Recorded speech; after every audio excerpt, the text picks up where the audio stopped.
आज हम पढ़ेंगे पाठ नंबर 12। पाठ का नाम क्या है? विद्युत, इलेक्ट्रिसिटी। समझ गए होंगे। देखिए ये पाठ परीक्षा 2022 और 23 के हिसाब से एक मोस्ट वैल्यूएबल पाठ है। क्यों है? देखिए इसमें वस्तुनिष्ठ पर्सन कितने आएंगे? 2, और इनके नंबर होंगे 2। दूसरा एक प्रश्न होगा जो अति लघु होगा। कैसा होगा? अति लघु, 1 होगा और 1 नंबर का होगा। फिर 2 पर्सन होंगे लघु, ये 2 पर्सन होंगे और टोटल होंगे 4। तो अब आप नोट करिए, 5 पर्सन, कितने पर्सन? 5 पर्सन होंगे और 7 नंबर होंगे, यानी पूरा 1% इस पाठ से आपको प्राप्त होगा। बड़ा कोई इश्यू नहीं है इसमें, कितना इतना लिखना है, बिल्कुल सिंपल सा पाठ है। आपको बस इस पे फोकस करना है कि हमें इसे किस तरह से पढ़ना है। अब देखिए सबसे पहले जो शब्द लिखा है वो है आपका विद्युत धारा। क्या लिखा है? पाठ का नाम क्या लिखा? विद्युत धारा। ये आपका पाठ है, विद्युत धारा। आप परिभाषा लिखिए, आवेशों के प्रवाह की दर। आवेशों के प्रवाह की दर को विद्युत धारा कहते हैं। क्या कहते हैं? विद्युत धारा कहते हैं। आवेशों के प्रवाह की दर को विद्युत धारा कहते हैं। इसे लिखते हैं I बराबर Q बटा T। Q का मतलब होता है कूलाम, T का मतलब होता है समय। ठीक है, आराम से, कोई दिक्कत नहीं है। इसे देखिए इधर, एक इलेक्ट्रॉन पर 1.6 इंटू 10 की घात -19 आवेश होता है। एक इलेक्ट्रॉन पर कितना आवेश होता है? 1.6 इंटू 10 की घात -19 आवेश होता है। और एक आवेश में कुल इलेक्ट्रॉनों की संख्या ज्ञात करिए, या सीधी दे रखी है। आप इसे लिखेंगे 1/1.6 इंटू 10 की घात -19। इसको प्लस करने के लिए 10 के घात 19 ऊपर चले जाएंगे, ये संख्या यहाँ से हट जाएगी। अब आपके पास क्या बचा? 1.6। इस पॉइंट को हटा के आप इसे क्या कर देंगे? 10 कर देंगे। समझ रहे हो? और इस 10 में 16 का भाग नहीं जा रहा है, तो आप एक यहाँ से एक उधार ले लीजिए, तो ये कितने हो जाएंगे? 100। अब आप 16 का भाग 100 में देंगे तो ये आपका आंसर आएगा 6.25 इंटू 10 के घात 18। तो आपका 1% ये हो गया। क्या हो गया? 1% हो गया ना, कि एक आवेश में कुल कितने इलेक्ट्रॉन होते हैं, तो उनकी संख्या क्या होगी? 625 इंटू 10 के घात 18। इसके बाद जो अगली लाइन है वो है आपकी विद्युत धारा को एमीटर द्वारा, किसके द्वारा? एमीटर द्वारा एम्पियर में मापा जाता है। किस में मापा जाता है? एम्पियर में। इस एम्पियर की खोज वैज्ञानिक आंद्रे मैरी एम्पियर ने की थी, इसलिए इसका मात्रक क्या है? एम्पियर। अब आपसे वो बोर्ड वाला पूछ सकता है कि 1 एम्पियर बराबर क्या होता है? 1 एम्पियर बराबर, तो आपको यही दोबारा लिखना है, 1 एम्पियर बराबर 1 कूलाम बटा 1 सेकेंड। तो यहां तक कोई दिक्कत है आपको? अब विद्युत धारा क्या है? आवेशों के प्रवाह की दर को विद्युत धारा कहते हैं। I बराबर Q बटा T। एक इलेक्ट्रॉन पर 1.6 इंटू 10 के घात -19 आवेश होता है। एक आवेश में कुल इलेक्ट्रॉनों की संख्या 6.25 इंटू 10 के घात 18 होती है। विद्युत धारा को एमीटर द्वारा एम्पियर में मापा जाता है। एमीटर द्वारा एम्पियर में मापा जाता है। समझ में आ गया यहाँ तक? कोई दिक्कत है? फिर इसके बाद देखिए अगला जो आपका टॉपिक होगा वो होगा विभव और विभवांतर। अगला टॉपिक क्या है? विभव और विभवांतर। विद्युत विभव। देखिए पहले है विद्युत विभव। अब विद्युत विभव का जो साधारण अर्थ है मैंने आपको अच्छे से बता रखा था, क्या है? डोरी लगाना। क्या है? डोरी लगाना। तो आप इसकी परिभाषा लिखेंगे एकांक धन आवेश को, एकांक धन आवेश को एक बिंदु से अनंत तक, एक बिंदु से अनंत तक ले जाने के लिए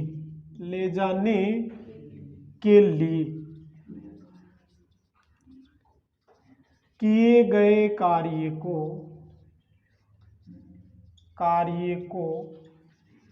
विद्युत विभव कहते हैं। क्या कहते हैं? विद्युत विभव कहते हैं। शाब्दिक अर्थ क्या हो गया? भाई डोरी तो लगाएंगे जब भी लाइट आएगी, ऐसे तो आने से रही।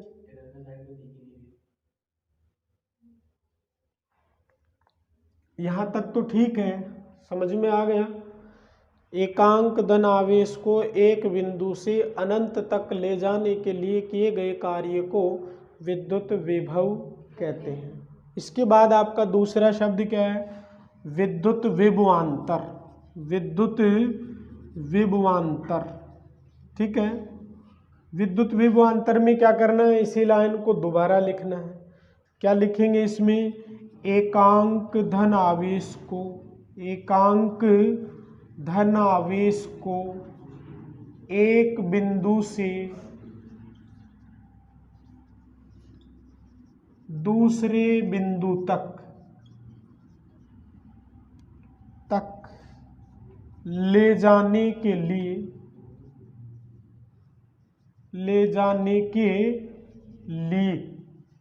दोनों बिंदुओं के मध्य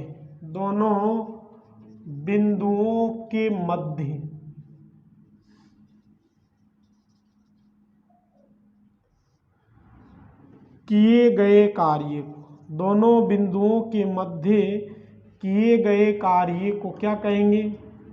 किए गए कार्य को विभवांतर कहते हैं। क्या कहते हैं? किए गए कार्य को विभवांतर कहते हैं। ठीक है, समझ में आ गया है। अब आप दोनों का जो सूत्र है वो लिखिए। V1 से V2 अनंत लिखना चाहो तो इसकी जगह आप क्या करेंगे? ऐसा लगा देंगे, लेकिन आपको ऐसा कुछ नहीं लिखना है। आप सीधा दोनों का एक ही सूत्र लिखना है, V बराबर W/Q।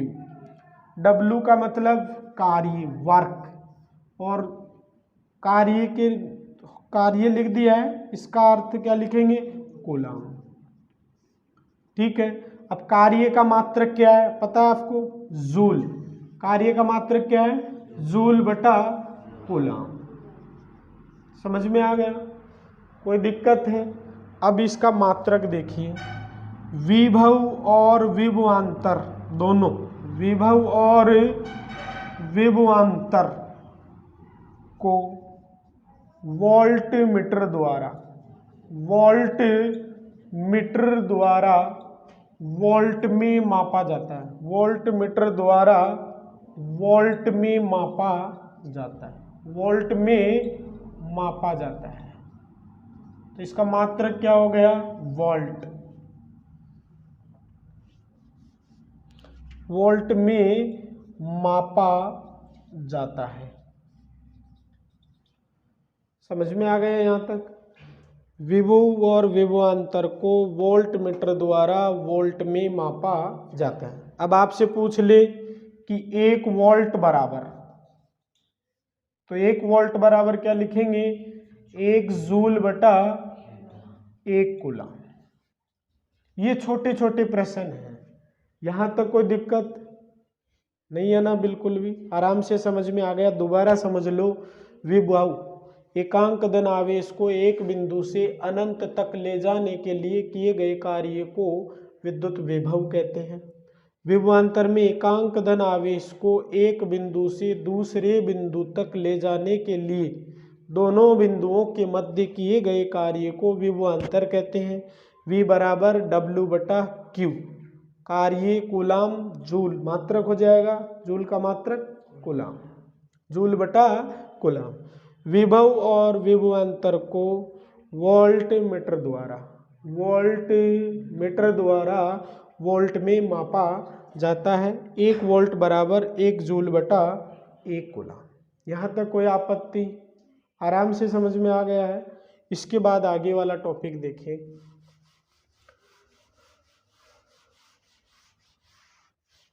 आगे एक प्रश्न है विद्युत परिपथ, और बोर्ड में देखिए, बोर्ड वाला वो बड़े प्रश्न नहीं देता है, हमेशा ऐसे प्रश्न दे देता है जिन्हें हम हल्का समझकर छोड़ देते हैं। क्या करते हैं? हाँ, ये नहीं आएगा, हल्का समझकर छोड़ देते हैं और वही पेपर का पहला प्रश्न बन जाता है। तो देखिए विद्युत परिपथ, अब विद्युत परिपथ क्या है? इसकी साधारण सी परिभाषा है, बैटरी बल्ब और कुंजी संयोजित होकर एक पथ का निर्माण करती है, जिसे हम क्या कहते हैं? विद्युत परिपथ। समझ में आया? अब यहाँ से जो प्रश्न होगा वो कैसा होगा? आपसे प्रतीक चिन्ह पूछ सकता है। क्या पूछ सकता है? प्रतीक चिन्ह। तो प्रतीक चिन्हों की एक सारणी आपकी बुक में दे रखी है, जिसमें ऐसे छोटे बड़े ऐसे लगे हुए हैं, एक तरफ प्लस और एक माइनस। आप इसे क्या लिखेंगे? विद्युत सेल या बैटरी लिखेंगे। समझ में आ रहा है? तो आप ऐसे सभी संकेतकों को अच्छे से पढ़ के जाएंगे, मूल रूप से जो है। जैसे एक ये इस तरह से दे रखा है, इसको आपको लिखना है बल्ब। क्या लिख रहा है? बल्ब। एक ऐसे दे रखा है और ये खाली है, तो आप इसे क्या लिखेंगे? चालू कुंजी कौन सी? चालू। और इसके बीच में अगर ऐसे एक बिंदु लगा दिया जाता है तो ये क्या आएगा? बंद कुंजी। समझ में आ रहा है? फिर जो मुख्य है वो देखो, ऐसे V गोले में बंद है तो आप इसे क्या लिखेंगे? वोल्टमीटर। क्या लिखेंगे? वोल्टमीटर। ऐसे ही V के साथ A बंद है तो आप इसे क्या लिखेंगे? एमीटर। ये एमीटर लगा हुआ है। इसके अलावा और बाकी जो संकेत हैं, इनमें से एक आध संकेत देकर वो आपको 1 नंबर का प्रश्न हल करवा सकता है, अभ्यासाध्याय में दे सकता है कि ये किसका प्रतीक है। तो आप इसमें थोड़ा सा और देखिए, ऐसे लिखा है तो ये क्या है? प्रतिरोध। ये क्या है?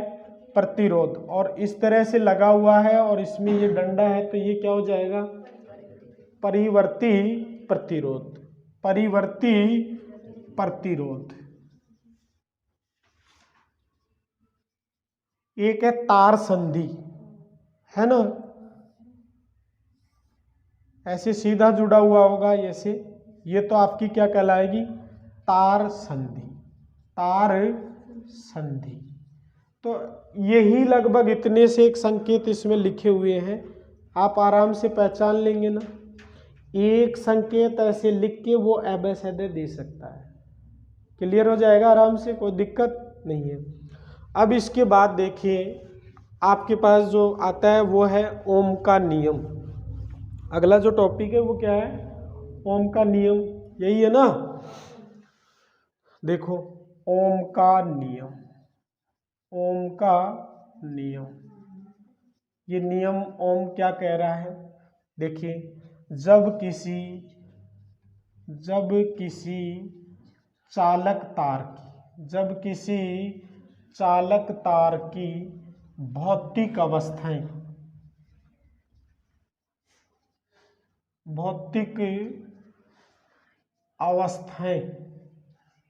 स्थिर हो, कैसी हो?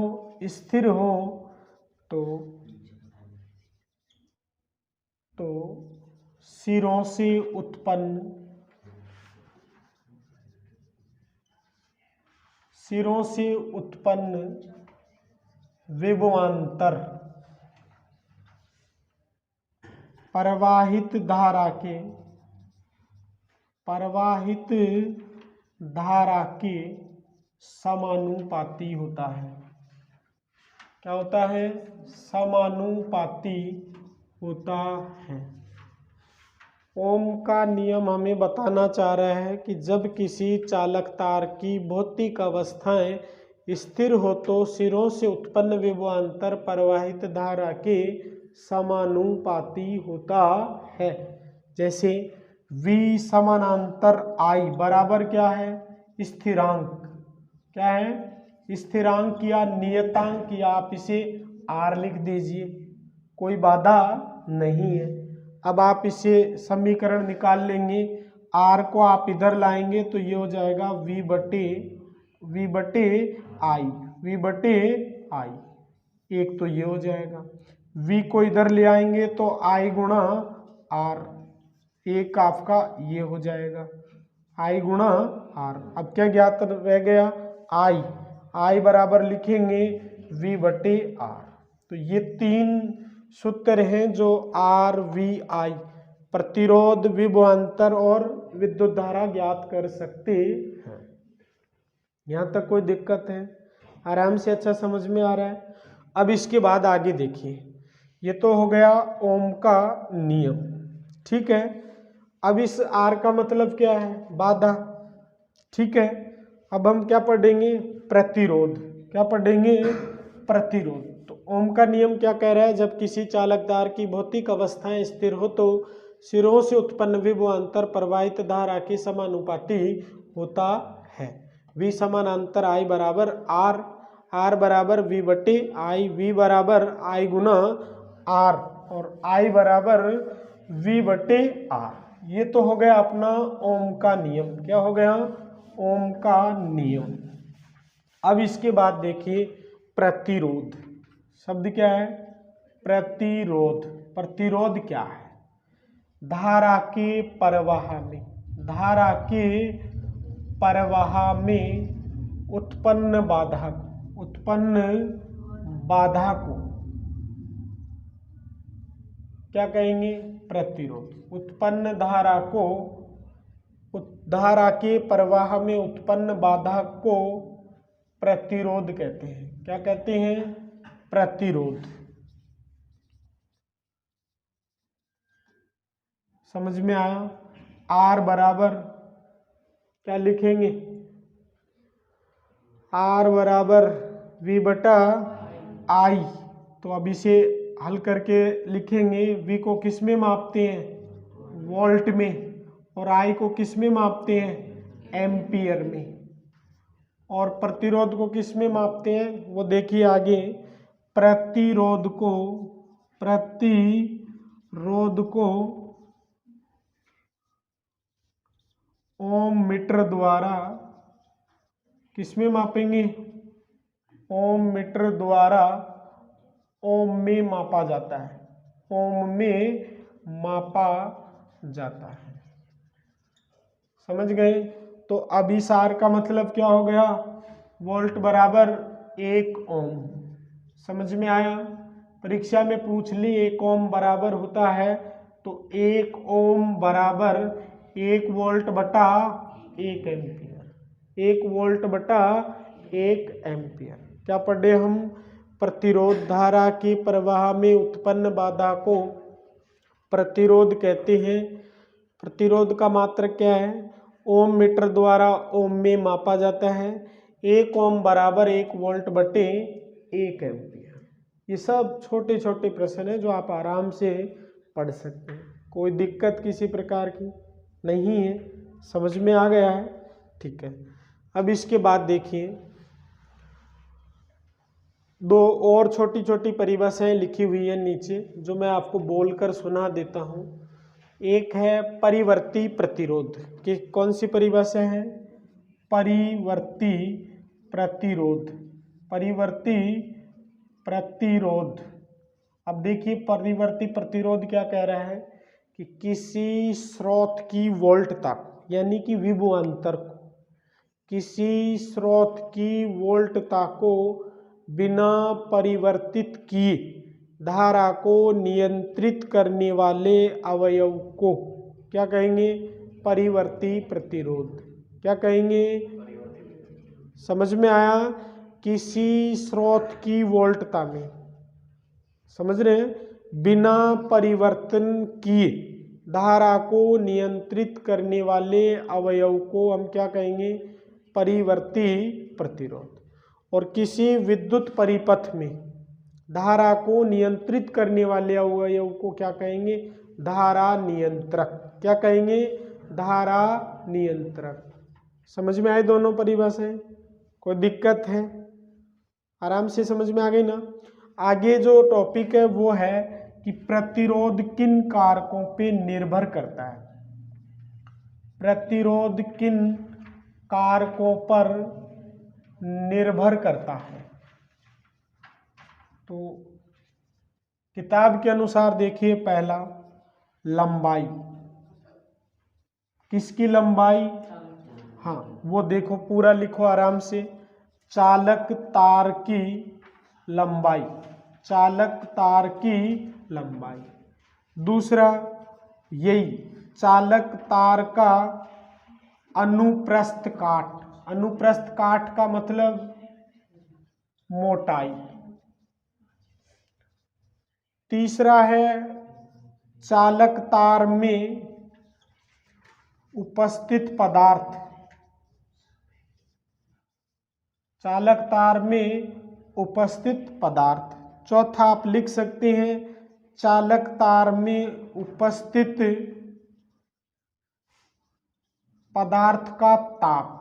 पदार्थ का ताप। तो इन दो का कोई ज्यादा विवरण बुक में नहीं दिया गया है, लेकिन लंबाई के बारे में लिखा है। क्या लिखा है? कि चालक तार की लंबाई, चालक तार की लंबाई प्रतिरोध के समानुपाती होती है, सॉरी अनुक्रमानुपाती होती है। क्या लिखेंगे? चालक तार की लंबाई प्रतिरोध के अनुक्रमानुपाती होती है, अनुक्रमानुपाती होती है। अनुक्रमानुपाती का मतलब ये है कि जैसे जैसे आप लंबाई बढ़ाएंगे वैसे वैसे प्रतिरोध भी बढ़ेगा। जैसे जैसे आप लंबाई बढ़ाएंगे वैसे वैसे प्रतिरोध भी बढ़ेगा। तो जब किसी चालक तार की लंबाई को बढ़ाते हैं तो उसका प्रतिरोध भी बढ़ता है। कहने का मतलब चालक तार की लंबाई प्रतिरोध के अनुक्रमानुपाती होती है। समझ में आ गया? दूसरा जो कह रहा है वो है मोटाई। समझ गए? तो यहां क्या लिखेंगे? चालक तार की, चालक तार की मोटाई। चालक तार की मोटाई लंबाई के व्युत्क्रमानुपाती होती है। व्युत्क्रमानुपाती कैसी होती है? व्युत्क्रमानुपाती मतलब उल्टा। किसका? लंबाई का। समझ गए? तो लंबाई का उल्टा क्या होगा कि लंबाई बढ़ाने पर प्रतिरोध बढ़ता है और धारा घटती है। तो इसको उल्टा पढ़ लीजिए कि मोटाई बढ़ाने पर प्रतिरोध कम होगा और धारा बढ़ेगी। प्रतिरोध कम होगा और धारा बढ़ेगी। तो प्रतिरोधकता का सूत्र है P सही L बटे A। प्रतिरोधकता बराबर P सही L बटे A। समझ में आ गया है?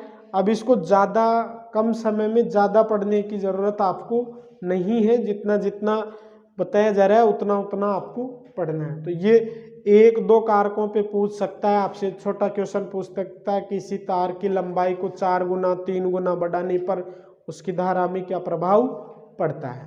तो लंबाई बढ़ाएंगे तो प्रतिरोध बढ़ेगा और धारा आधी होगी। मोटाई बढ़ाएंगे तो प्रतिरोध कम होगा और धारा दुगनी या ज़्यादा होगी। दोनों पॉइंट क्लियर हो गए। फिर तीसरा जो पॉइंट है वो क्या है? पदार्थ के ताप पे निर्भर करता है। तो आप इसे समझ गए होंगे कि आपने किस पदार्थ का तार लिया है और वो कितनी ऊष्मा उत्सर्जित करता है या गर्म हो जाता है, ये उस पर निर्भर करता है पदार्थ की प्रकृति पर। जैसे आपने तांबे का लिया है, एल्यूमिनियम का लिया है या चांदी का लिया है, समझ गए होंगे। तो ये ताप और पदार्थ दोनों बिंदु है, इनका ज़्यादा विवरण लिखा हुआ नहीं है। यहाँ तक कोई दिक्कत है आपको? आराम से समझ में आ गया है? हाँ, अब इसके बाद देखिए आगे।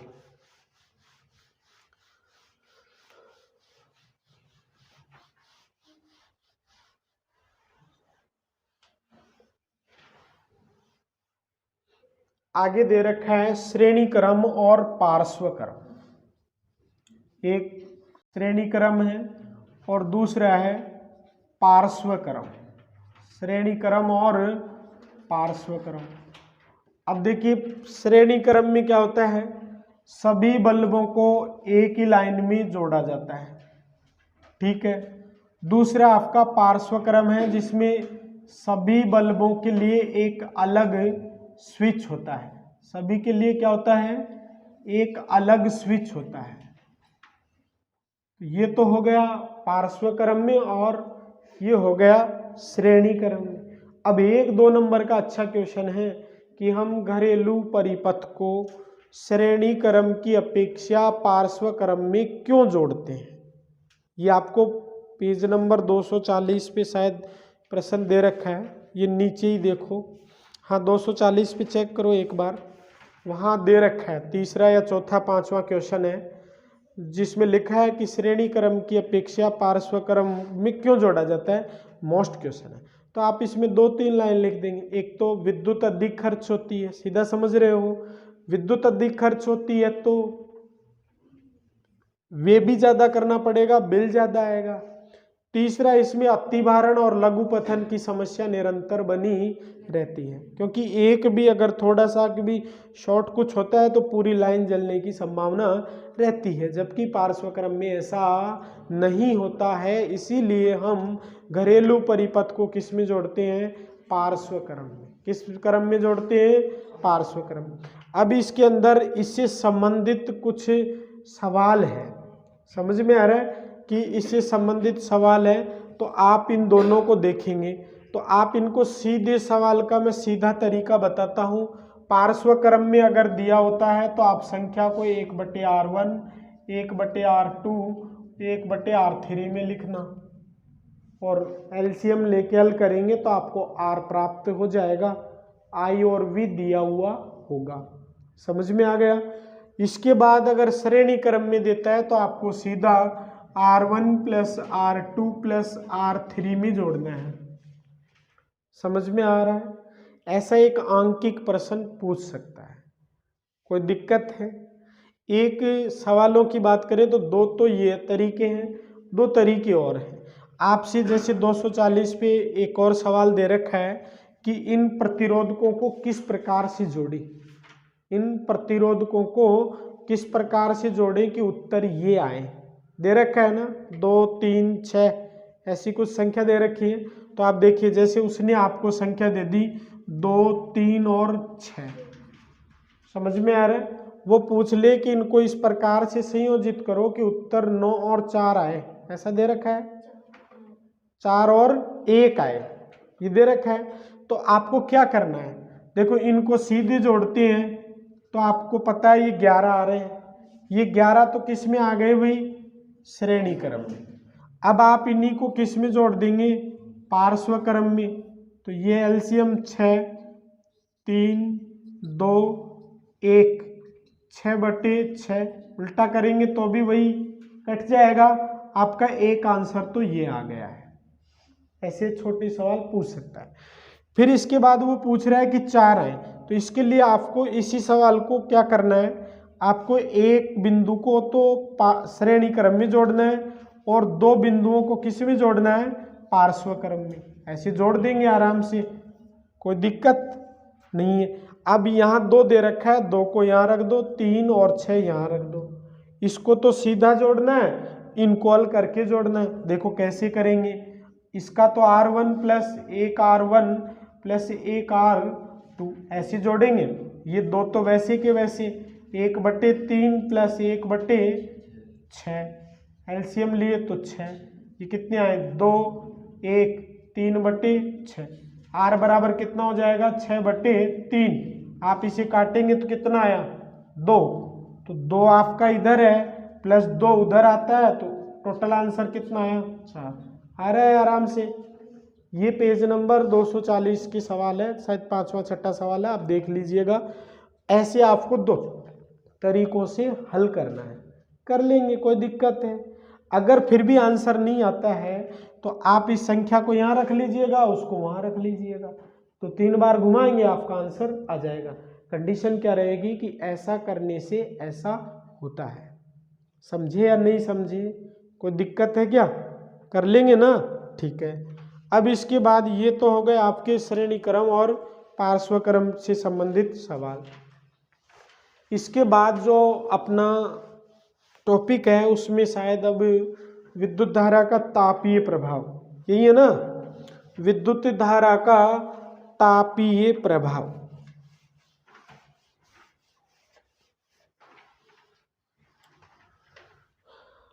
विद्युत धारा का तापीय प्रभाव, विद्युत धारा का तापीय प्रभाव। देखिए, जब किसी प्रतिरोधक से विद्युत धारा प्रवाहित होती है तो ऊष्मा के रूप में या ताप के रूप में बाहर उत्सर्जित होती है। जैसे आपने हीटर देखा है, डोरी गर्म नहीं होती, लगाया डोरी गर्म नहीं होती, हीटर गर्म होता है, क्योंकि उसमें एक प्रतिरोधक लगा हुआ है, धारा के प्रवाह में बाधा डालने वाला। तो जैसे ही प्रतिरोधक है, धारा आगे बढ़ेगी नहीं, कहाँ आएगी बाहर, धारा किधर आएगी बाहर, बाहर आएगी तो हम उसका उपयोग करेंगे। जैसे विद्युत प्रेस, हीटर, ओवन, केटली, इन सब में विद्युत धारा के तापीय प्रभाव का उपयोग किया जाता है। तो क्या लिखेंगे, जब किसी प्रतिरोधक से विद्युत धारा प्रवाहित होती है तो ये धारा ऊष्मा के रूप में बाहर आ जाती है, जिसका हम दैनिक जीवन में उपयोग ले लेते हैं। इसे विद्युत धारा का तापीय प्रभाव कहते हैं। समझ गए। अब ये कैसे बाहर आती है, तो देखिए पहले पावर P बराबर क्या लिखेंगे, V गुणा I। अभी इसी पावर को और आगे लेंगे, V बराबर क्या लिखते हैं, I गुणा R। इधर I पहले से है तो पावर बराबर क्या आ गया, I स्क्वायर R। समझ में आ रहा है, कोई दिक्कत नहीं है, पावर का हो गया ये। इसके बाद हम ज्ञात करते हैं हीट, ताप का। तो H बराबर क्या लिखें, H बराबर क्या लिखें, तो H बराबर लिखने के लिए आपने देखा होगा कि प्रेस लगते ही गर्म नहीं होती, हीटर लगते ही गर्म नहीं होता, उसको कुछ क्या लगाना पड़ता है, समय देना पड़ता है। तो आप यहाँ क्या लिखेंगे, पावर को क्या लिखेंगे, I square RT, I square RT। समझ में आ गया है। तो आपके बाद विद्युत ताप का ये सूत्र आएगा, I स्क्वायर RT। आ गया समझ में, कोई दिक्कत नहीं है। इसी को क्या लिखते हैं, जूल का तापन नियम। इसको क्या लिखते हैं, जूल का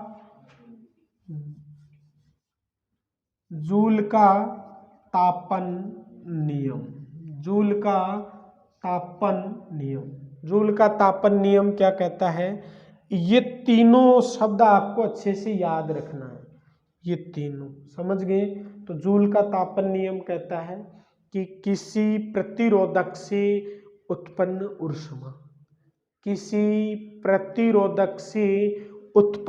ऊष्मा प्रवाहित धारा के वर्ग के अनुक्रमानुपाती होती है। क्या होती है, अनुक्रमानुपाती होती है। समझ में आया। प्रवाहित धारा के वर्ग के, पहला शब्द क्लियर हो गया। दूसरा सेम वही लिखना है, प्रवाहित धारा में लगे प्रतिरोध के, प्रवाहित धारा में लगे प्रतिरोध के अनुक्रमानुपाती होती है। फिर प्रवाहित धारा में लगे समय के अनुक्रमानुपाती होती है। ये क्या है? जूल का तापन नियम। जूल का तापन नियम क्या कह रहा है, समझ गए होंगे कि किसी स्रोत से उत्पन्न ऊष्मा प्रवाहित धारा के वर्ग के अनुक्रमानुपाती होती है, लगे प्रतिरोध के अनुक्रमानुपाती होती है और लगे समय के अनुक्रमानुपाती होती है। ये आपका जूल का नियम कंप्लीट हो गया है। कोई दिक्कत है? समझ में आ गया है? इसके बाद विद्युत शक्ति इसी में दे रखी है। तो विद्युत शक्ति में कुछ ज़्यादा आपको यहाँ याद नहीं करना, बिल्कुल कम समय में एक अच्छा करने के लिए इतने ज़्यादा पढ़ने की ज़रूरत नहीं है। बाकी आगे जो क्लासें होंगी अपन उनमें बड़ा पढ़ाएंगे, बिल्कुल समझा के। अभी हम कम समय में जो पढ़ रहे हैं उसमें इतना ही चल पाएगा। अभी देखिए विद्युत शक्ति, दूसरा शब्द क्या दे रखा है? विद्युत शक्ति। शक्ति का मतलब पावर। विद्युत द्वारा इकाई समय में किए गए कार्य को विद्युत शक्ति, कार्य करने की दर क्या कहलाती है? शक्ति। समझ में आ रहा है? तो यहाँ विद्युत धारा वही पावर बराबर V गुणा I। धारा विद्युत शक्ति समय के गुणनफल होती है। विद्युत शक्ति क्या होती है? समय के गुणनफल होती है। समझ में आ रहा है? जैसे शक्ति का सबसे छोटा मात्रक क्या है? शक्ति का सबसे छोटा मात्रक ये है वाट। इसके बड़ा लिखे तो किलोवाट, इसके ऊपर मेगावाट, गीगावाट। समझ रहे हो? तो यहाँ भी एक अच्छा सा क्वेश्चन है कि 1 किलोवाट में कितनी जूल ऊष्मा होती है, 1 kWh में कितने जूल ऊष्मा होती है। तो आप इसे निकाल सकते हैं। 1 kW का मतलब किलोवाट में कितने होते हैं? 1000 वाट। किलोवाट प्रति घंटा, यूनिट निकालने के लिए प्रति घंटा। 1 घंटे में 60 मिनट होती है और 1 मिनट में 60 सेकंड होती है। आप इन्हें गुणा करिए, 6 6 36, 1 2 3 4 5, 10 के घात कितनी है? 5। तो इतनी जूल ऊष्मा आपको 1 kWh में होती है। समझ में आ गया है? आराम से, कोई दिक्कत नहीं है। अब आप एक चीज़ नोट करिए, परीक्षा में आपसे एक प्रश्न पूछा जाएगा। क्या पूछा जाएगा? कि एक बल्ब, एक टीवी, एक हीटर, एक गीज़र, 2 भी दे सकता है, 3 भी दे सकता है, कि वो इतने घंटे चला, इतनी वाट का था। समझ रहे हो? तो इसके लिए अभी मैं आपको एक बिल्कुल शॉर्ट कम समय में ऐसे सवाल हल करने का एक तरीका बता रहा हूँ, वो देखिए। वो तरीका ये है, वो आपसे देगा कि एक टीवी जो 5000 वाट की है, ठीक है, और ये रोजाना 2 घंटे चलती है। कितने घंटे चलती है? 2 घंटे चलती है। और आपसे पूछ ले कि मार्च माह का, ठीक है, 3 रुपए प्रति यूनिट से कितना बिल होगा, कितना बिल दे होगा। क्या समझे? सवाल समझ गए? आपके घर पे एक टीवी चलता है जो 5000 वाट का है, 2 घंटे रोजाना चलता है, 30 दिन हो गए मार्च में, और 3 रुपए प्रति। तो जिनका बिल्कुल भी कम दिमाग चलता है वे बच्चे से ध्यान दें कि इसमें जितनी भी गणित की संख्या लिखी हुई है इन सबको गुणा करके 1000 का भाग दे देना, आपके पैसे आ जाएंगे। लेकिन बोर्ड वाला आपसे यूनिट पूछता है। क्या पूछता है? यूनिट पूछता है। तो आप पैसों से गुणा मत करना, पैसों से गुणा मत करना। कैसे? देखो इधर, एक टीवी गुणा 5000 वाट 2 घंटे और 30 दिन चलती है। आप इसमें क्या देंगे? 1000 का भाग, क्योंकि यूनिट में बदलना है, यूनिट में बदलने के लिए 1000 का भाग देना है। तो आप 3 जीरो से 3 जीरो काट दीजिए। 30 दूनी 60, 60 को 5 से 300, 300 क्या आ गए आपके? यूनिट आ गए। 300 क्या आ गए? यूनिट। अगर यूनिट अलग पूछता है तो, और अगर यूनिट नहीं पूछता है तो कितने रुपए ले रहा है? एक यूनिट के 3 रुपए। तो आप 300 को 3 रुपए से गुणा करेंगे तो आपके 900 रुपए का क्या आएगा? बिल। अगर वो डायरेक्ट पैसा पूछता है तो आप 3 रुपए को यही गुणा कर दो, बात वही है। समझिएगा नहीं? बिल्कुल शॉर्टकट है ना, सीधा तरीका। आपको बिल जमा कराने के लिए जितनी भी संख्या पेपर में लिखी है उसको गुणा करना, महीने का नाम याद रखना, यहाँ गिन लेना कौन कितने दिन का होता है, समझ गए ना, और उसके हिसाब से हल कर देंगे। यहाँ तक कोई दिक्कत नहीं है। ये पाठ आपका लगभग पूरा हो गया है, समझ में आ गया है। अब मैं इसके जो मुख्य जो प्रश्न है कि 2 नंबर में क्या क्या वो पूछ सकता है, पहले मैं 2 नंबर वाले प्रश्न हल करवा देता हूँ आपसे, समझ रहे हो। 2 नंबर में देखो, पहला जो सवाल होगा ओम का नियम, अच्छे से याद करके जाना है। दूसरा जो सवाल होगा वो जूल का तापन नियम, जूल का तापन नियम, समझ में आ रहा है। फिर और 2 नंबर में एक सवाल होगा, 2 नंबर में एक क्या होगा? सवाल होगा, इसका विशेष ध्यान रखना, और ये बिल देने के जैसा होगा या फिर दोनों क्रम में जोड़ने का होगा, मैंने दोनों समझा दिया है, समझ गए। फिर तीसरा ये हो गया। चौथा अगर आपसे पूछता है तो वो पूछ लेगा प्रतिरोध की परिभाषा और किन कारकों पर निर्भर करता है। ये तो आपके 2 नंबर के प्रश्न हो गए, समझ गए। ज्यादा दिमाग लगाकर अगर पूछता है तो विभव और विभवांतर में अंतर पूछ सकता है, ठीक है। 2 नंबर के हो गए। जितने भी छोटे छोटे प्रश्न होंगे वो एक बार अच्छे से आप देख लो कि कौन कौन से प्रश्न बोर्ड में आ सकते हैं, सब पे नज़र डालिए। पहले विद्युत धारा की परिभाषा कोई नहीं पूछेगा, आवेश पूछेगा कि एक इलेक्ट्रॉन पे कितना आवेश होता है, तो 1.6 × 10⁻⁻19। एक आवेश में कितने इलेक्ट्रॉन होते हैं? 6, 2, 5 × 10⁻18। 2 प्रश्न होंगे। एमीटर द्वारा एम्पियर में मापा जाता है, और एमीटर को हमेशा श्रेणी क्रम में जोड़ा जाता है। कि कौन से क्रम में जोड़ा जाता है? श्रेणी क्रम में। इसके बाद दोनों विभवांतर की परिभाषा मैंने बता दी है। तो विभवांतर को किस क्रम, वोल्ट मीटर को किस क्रम में जोड़ेंगे? पार्श्व क्रम। वोल्ट मीटर को पार्श्व क्रम में जोड़ते हैं। इसके बाद जो छोटे प्रश्न आगे आएंगे, मैंने आपको बता दिया कि एक प्रतीक चिन्ह दे के आपसे पूछ सकता है कि किसका प्रतीक है, वो एबेसिडे में हो जाएगा, समझ में आ रहा है। एम्पियर का वैज्ञानिक पूछ सकता है तो आंद्रे मेरे एम्पियर। वोल्ट का पूछता है तो वोल्टा, याद रखना, volt for Volta, ampere for Ampere, समझ गए। ऐसे उनके नाम मिलते हुए हैं, तो एक एक ये हो जाएंगे। फिर इसके बाद जो छोटे प्रश्न होंगे एबेसिडे वाले में, ओम के नियम से वही 1 ओम बराबर कितना होता है, समझ रहे हो। तो 1 एम्पियर बटा 1 वोल्ट बटा 1 एम्पियर, समझ गए।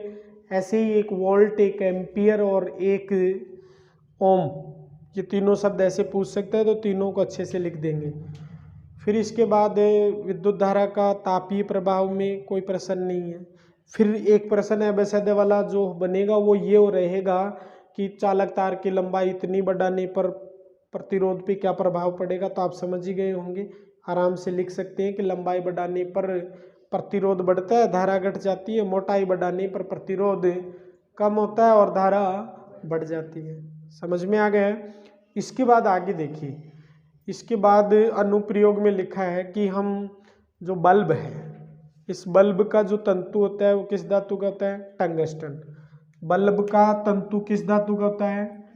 टंगस्टन। ये ध्यान रखना है। और इसका गलनांक 3380 डिग्री सेल्सियस होता है। और बल्ब के अंदर दो गैसें भरी जाती है, एक नाइट्रोजन और एक आर्गन। यही है ना, आर्गन और नाइट्रोजन दो गैसें भरी जाती हैं। समझ में आ गया? एक और छोटा प्रश्न है कि घरेलू परिपथ को कितने वोल्ट पर जोड़ा जाता है? तो वो होगा 220 वोल्ट और 5 एम्पियर से 15 एम्पियर तक। अब ये प्रश्न भी अपने आप समझ में आ जाएगा कि कोई भारी मशीन अगर आप चलाने में उपयोग में लेते हैं तो ये क्या हो जाएगा, समझ गए होंगे। कम में लेते हैं तो 5 एम्पियर और ज़्यादा लेते हैं तो 15 एम्पियर। तो समझ में आ गया है। ये पाठ नंबर 12 आपका कम समय में एक अच्छा परफॉर्मेंस करने के लिए या कम से कम समय में अच्छे परसेंटेज के लिए ये सुविधाजनक रहेगा। आप अपने साथ देखते रहिए और दोस्तों को भी बताते रहिए ताकि उनके भी कोई काम आ सके। ठीक है।